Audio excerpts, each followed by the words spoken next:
Film, the Bhagwat Gita or the Song Divine with Sanskrit text and English translation. Twameva mata cha pita twameva bandhuscha sakha twameva vidya dravidam twameva sarvam mam deva deva.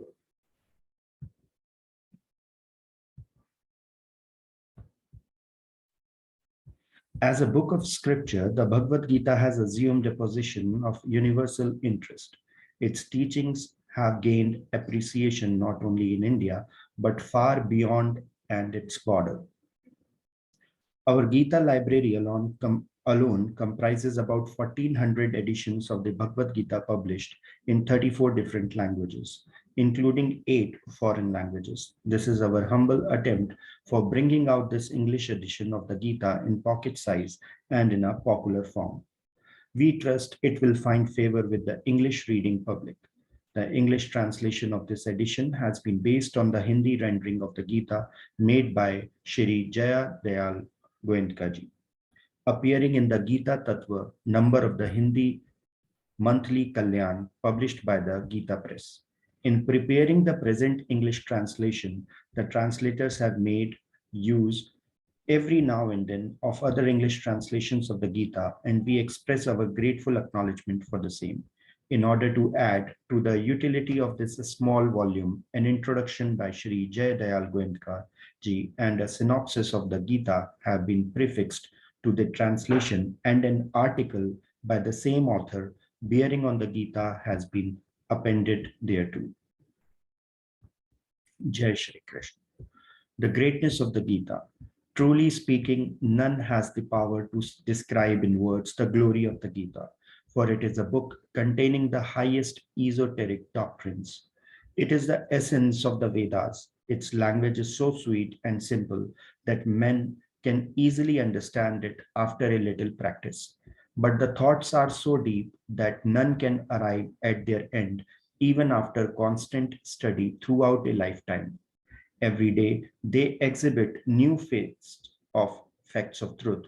Therefore, they remain even fresh and new. When scrutinized with a concentrated mind, possessed of faith and reverence, every verse of the Gita will clearly appear as full of the deepest mystery. The manner in which the Gita describes the virtues, glory, and secrets of God is hardly found in any other scripture. For in other books, the teachings are generally mixed up, more or less, with worldly subjects. But the Gita uttered by the Lord is such an incomparable book that not a word will be found in it which is devoid of some spiritual import. That is why Shri Vedvyas, after describing the Gita in the Mahabharata, said in the end, Gita Sugita Kartavya Kim Anya Shastra Vistare Ya Swayam Padmanabhasya Mukpadvar Dunisota. The Gita should be carefully studied. That is, after reading the text, its meaning and idea should be gathered and held in the mind. It emanated from the lotus-like lips of Bhagwan Vishnu himself, from whose navel sprung the lotus. What is the use of studying the other elaborate scriptures? Moreover, the Lord himself also described its glory at the end of the Gita, which is chapter 18, verse 68 to 71. All men, irrespective of Varn and Ashram, possess the right to study the Gita. The only qualifications needed are faith and reverence, for it is God's injunction to propagate the Gita only among his devotees. And he further said that women, Vaishya, Shudra, and even men born of sinful wombs can attain the supreme state of salvation if they cultivate devotion to him and through worship of him by the performance of their own nature born duties, men can attain perfection. Reflection on these verses make it clear that all men have equal right to God realization. But owing to lack of understanding of the truth behind this subject, many persons who have only heard the name of the Gita make this assertion that the book is intended only for monks and ascetics, and they refrain from placing the book for study before their children out of fear lest though through knowledge of the Gita, the latter renounce their hearts and homes and turn ascetics themselves. But they should consider the fact that Arjun, who had due to infatuation, prepared himself to turn away from the duty of a Kshatriya and live on alms, being influenced by the most secret and mysterious teachings of the Gita, lived the life of a householder all his life and performed his duties.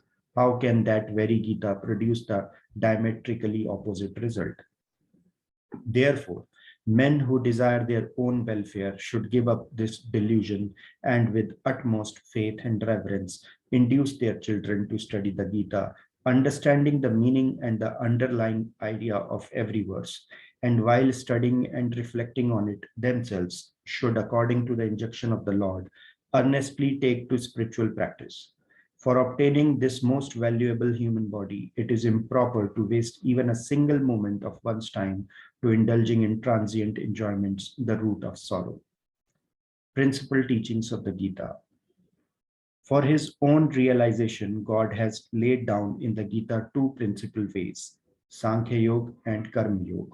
Of these, all objects being unreal like the water in a mirage or the creation of a dream, gunas, which are the products of Maya, move in the gunas. Understanding this, the sense of doership should be lost with regard to all activities of the mind, senses, and the body. Chapter 5, verse number 8, 9. And being established even in identity with all pervading God, the embodiment of truth, knowledge, and bliss, consciousness should be lost of the existence of any other being but God. This is the practice of Sankhya Yoga. Regarding everything as belonging to God, maintaining equanimity in success or failure, renouncing attachment and the desire for fruit, all works should be done according to God's behest and only for the sake of God. Chapter 2, verse 48, chapter 5, verse 10. And with utmost faith and reverence, surrendering oneself to God through mind, speech, and body, constant meditation on God's form with remembrance of his names, virtues, and glory should be practiced. Chapter 6, verse 47. This is the practice of yoga by disinterested action. The result of both these practices being the same, they are regarded as one in reality. Chapter 5, verse 4, 5.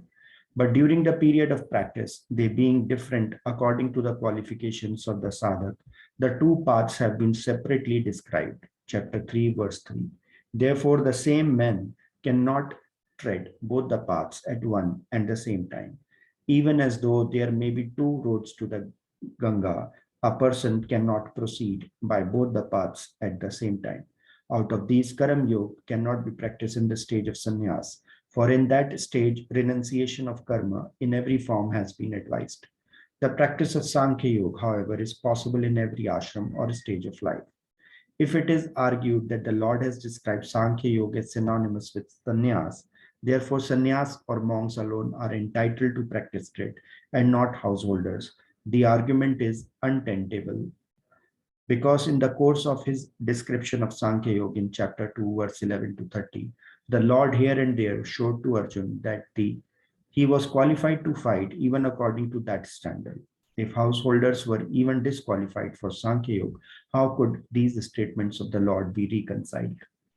True, there is this special saving clause that the sadhak qualified for the path of Sankhya should be devoid of identification with the body. For so long as there is identification of the ego with the body, the practice of Sankhya Yoga cannot be properly understood.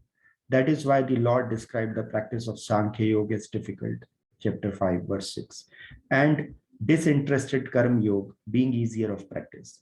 The Lord exhorted Arjuna even now and then to practice it together with constant meditation on him. We bow to that Supreme Purush, Narayana, who is extolled even by great gods like Brahman, Varun, the god of water, Indra, the god of rain, Rudra, the god of destruction, and the Maruts, the wind god.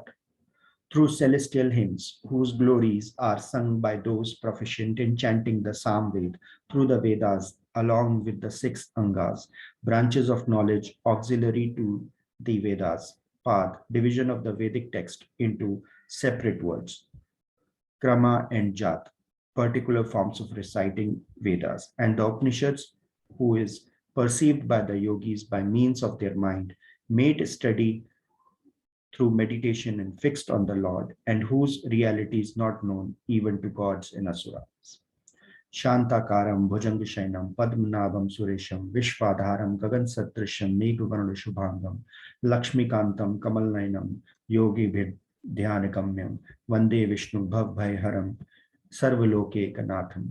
Obeisance to Vishnu, the dispeller of the fear of rebirths, the one lord of all the regions, possessed of a tranquil form, lying on the bed of a snake, from whose navel has sprung the lotus, the lord of all celestials, the support of the universe, similar to the sky, possessed of the color of a cloud, and possessed of handsome limbs, the lord of Lakshmi, the goddess of wealth, having lotus like eyes and realized by yogis in meditation.